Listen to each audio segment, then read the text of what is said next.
एक सवाल करीबी आदमी के मौत के ऊपर पूछना चाहेंगे कि जब कभी भी हमारे करीबी का कोई मरता है तो कुछ दिनों के लिए हमको जो कुछ अलग अलग सा लगता है, कुछ विरक्त भाव आता है, हम अलग से रहते हैं, कुछ अलग चिंतन में खो जाते हैं, कुछ रहस्यों के बारे में सोचने लगते हैं। ये सब जो हम करते हैं उसके ऊपर एक सवाल यहाँ पे बैठ के जो सुन रहे हैं उनसे भी, हमारे सारे टीम के मेंबर से, हमारे सारे दर्शकों से, सभियों से जो इसमें जानना चाहते हैं, घुसना चाहते हैं, उन सबको पूछना चाहेंगे।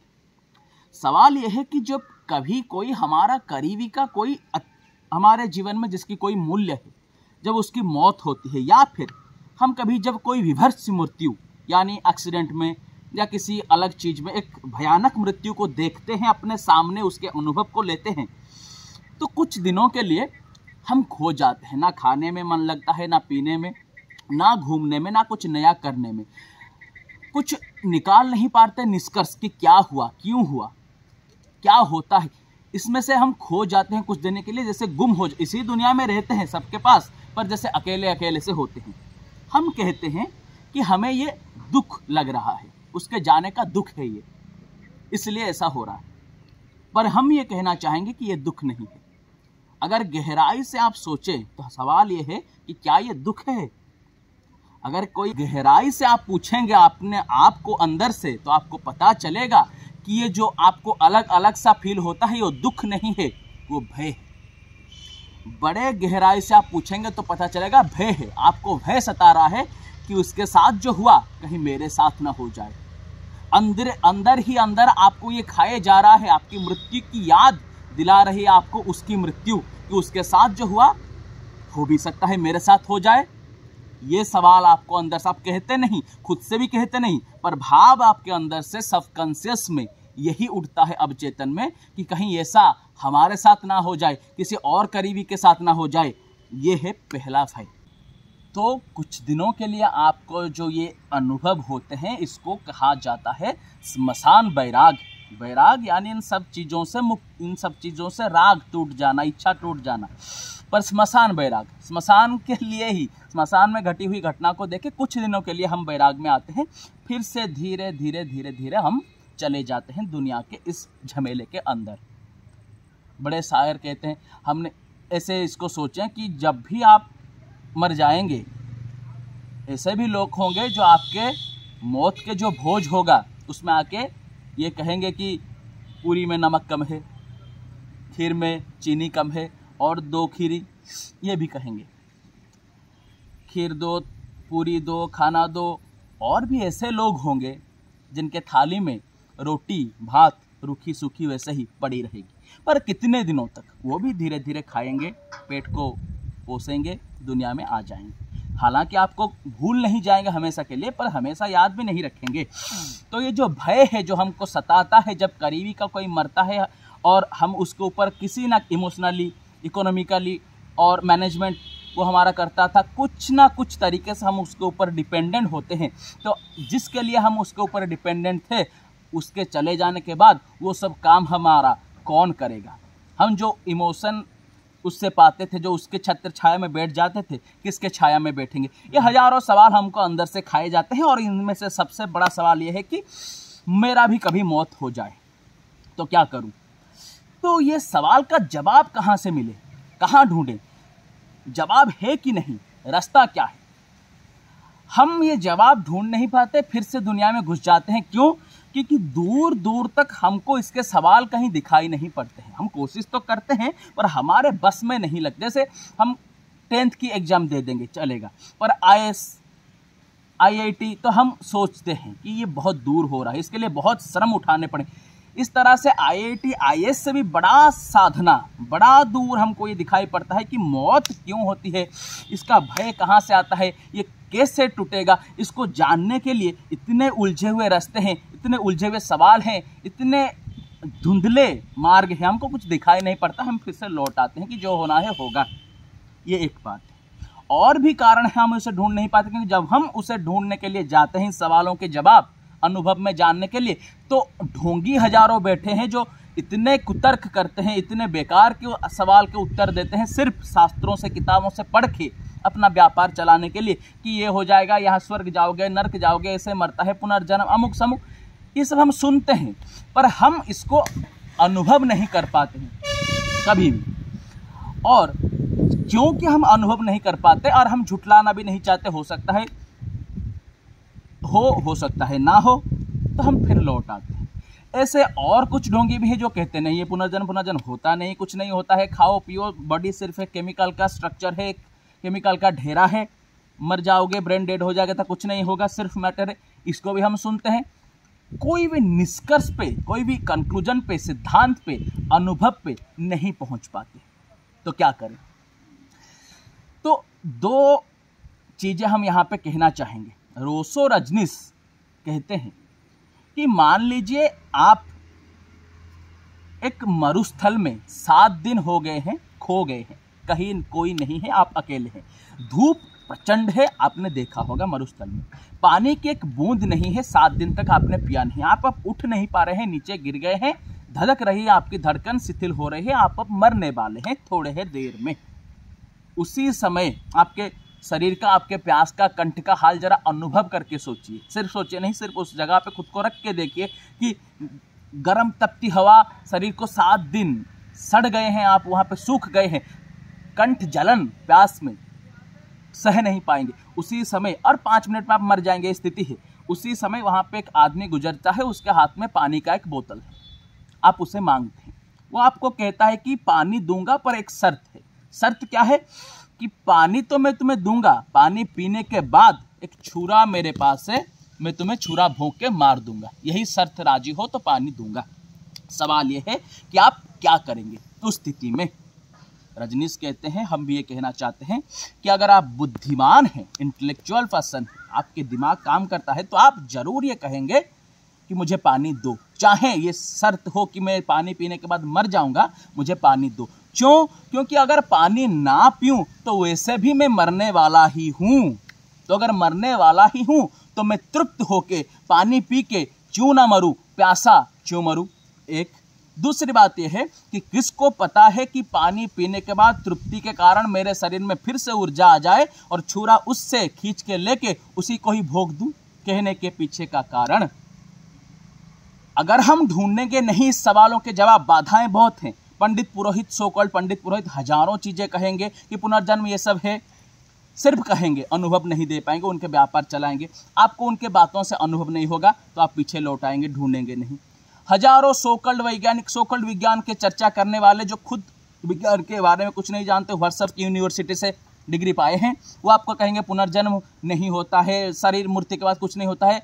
पंडित पुरोहित सोकल्ड कहेंगे होता है, सब होता है, पर अनुभव नहीं दे पाएंगे। ये कहेंगे नहीं होता है पर अनुभव नहीं दे पाएंगे।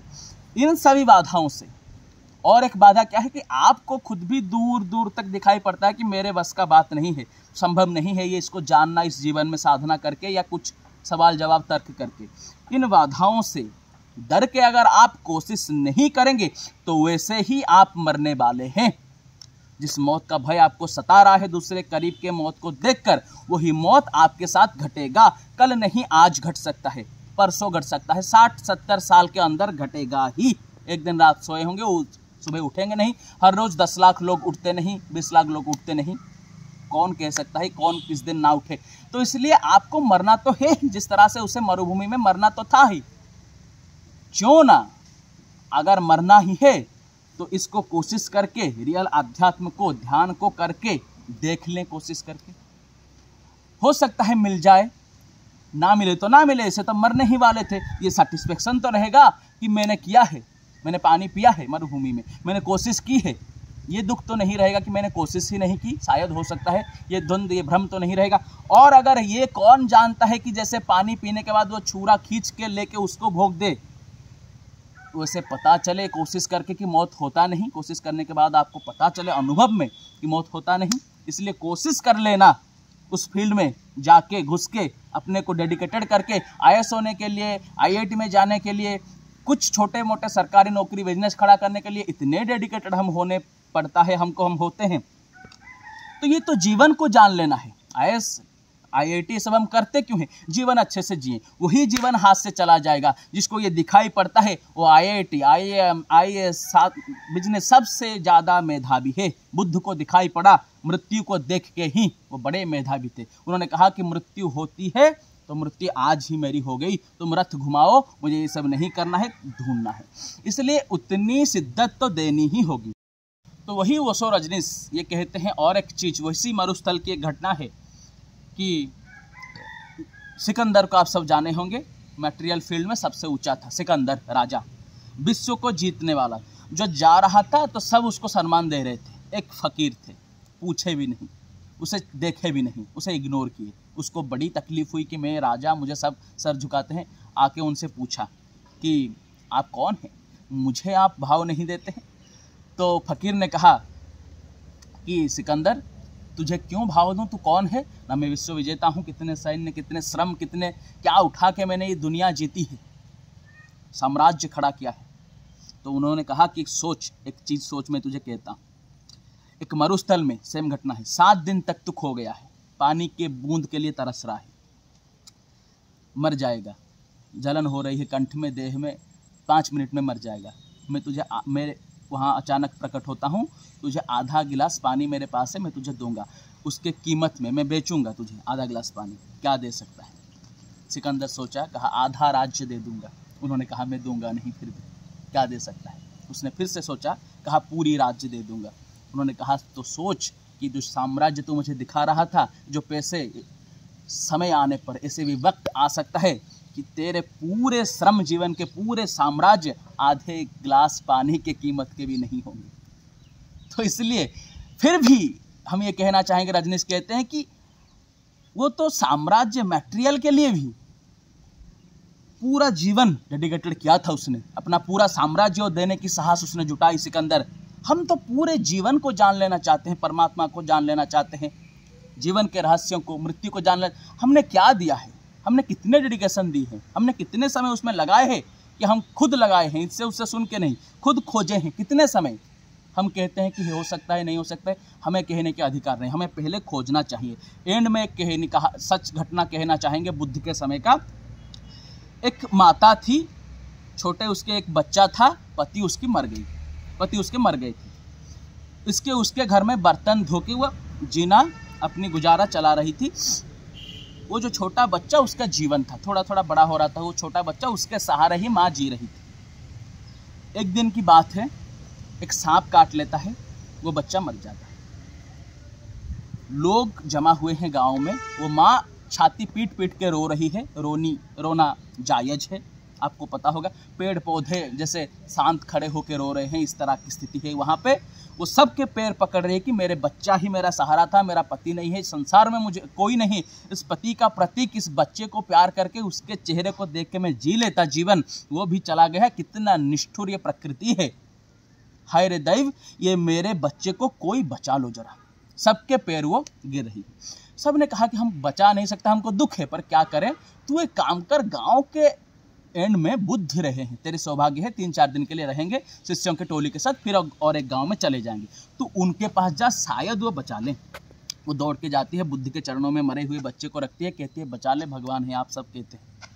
बुद्ध देखते हैं कि ऐसे, बुद्ध कहते हैं ठीक है मैं तुझे बचा लूँगा, उसे बचा लूँगा, पर मैं एक प्रयोग करूँगा, एक क्रिया, उससे वो बचेगा।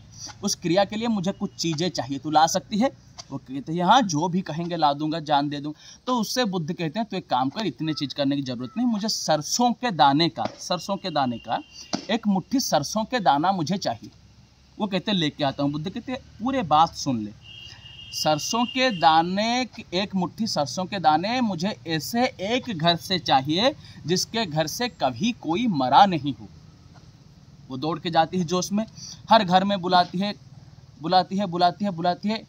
सैकड़ों घर गांव में घूम के जब वो आती है, जिसके घर में, ऐसा संभव ही नहीं है कि कभी किसी के घर में कोई मरा नहीं है, जिसके घर में बुलाती है, वो कहते नहीं हमारे घर में सरसों के दाने हम दे देते, पर हमारे घर में मरे हैं लोग। तो घूम घूम के उसको रियलाइज होती है, आके बैठती है बुद्ध के चरणों में शिष्यों के साथ। बुद्ध कहते हैं सरसों के दाने तू लाई? वो कहते हैं नहीं, मैं नहीं लाऊंगा। तो बुद्ध पूछते हैं कि तो बच्चा कैसे जिंदा होगा? ना जिंदा करने की जरूरत नहीं है, सभी मरते हैं, ये मुझे समझ में आ गया है। अब मुझे इसे जिंदा नहीं करना है, क्योंकि मुझे ये समझ में आ चुका है कि अगर इसे जिंदा मैं करूंगा तो ये फिर मर जाएगा, एक दिन मैं भी मर जाऊंगी। मुझे अब इसको जिंदा नहीं करना है, मुझे अब ये जानना है कि क्या है वो मेरे अंदर जो ये चाहती है कि कभी कोई मरे नहीं। क्या है मेरे अंदर, क्या ऐसे कुछ चीज मेरे अंदर है जो मरेगा नहीं, है या नहीं है, इसको मैं जानना चाहता हूँ। बुद्ध कहते हैं तू साधक हो गई, आज से बैठ, ध्यान में लग, तू जान जाएगी। यही हम कहना चाहेंगे। इसलिए बुद्ध जैसे आदमी को ढूंढे, उनके पास बैठे और जानने की खुद कोशिश करे, पूरे खुद को समर्पित करे। आज एक दिन में पता नहीं चलेगा, पर आज से शुरुआत करें। धीरे धीरे हम आगे इस सीरीज को बढ़ाते रहेंगे, हम आलोचनाएं चर्चाएं करते रहेंगे। एक दिन आप पा जाएंगे जरूर, यही हमारी शुभकामना है। नमस्कार।